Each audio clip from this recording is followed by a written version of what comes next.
L'esclavage, les liens entre l'Afrique et les Caraïbes ont beaucoup inspiré ces toiles, mélange de dessins et de peintures. Rencontre aujourd'hui avec le grand artiste béninois Julien Saint-Zogan, actuellement exposé à la Galerie Mu à Paris.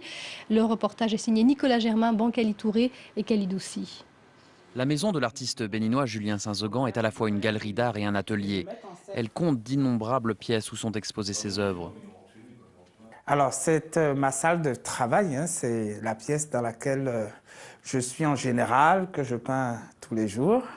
Julien Saint-Zogan est représenté par l'October Gallery à Londres. En ce moment, il peint des ponts de lianes. C'est une très vieille tradition sur certaines régions forestières sur le continent africain, où les peuples, en jetant ces ponts fragiles d'une rive à l'autre, pouvaient échanger, pouvaient communiquer.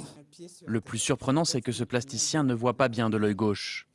Étant enfant, j'ai eu un accident avec un autre gamin avec lequel je jouais et je me suis retrouvé avec un fil de fer dans l'œil gauche.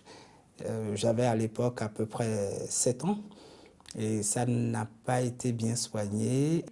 Julien Saint-Zogan s'intéresse beaucoup à ce qui est arrivé aux esclaves africains et à l'empreinte qu'ils ont laissée dans les Caraïbes. C'est le mouvement ombilical. Voyez-vous, avec les diasporas, la création qui se fait depuis Cuba, depuis Haïti, depuis la Martinique, comment ceux qui sont partis, comment ils ont récupéré les éléments du continent africain, les traditions qu'ils ont préservées, comment ils les expriment. Cette toile évoque le vaudou, religion originaire du Bénin, et son influence en Haïti.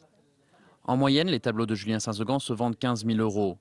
Ils peuvent être admirés à Paris, à la Galerie Mu, jusqu'au 30 janvier, et seront visibles dans plusieurs villes du Brésil à partir du mois de mai.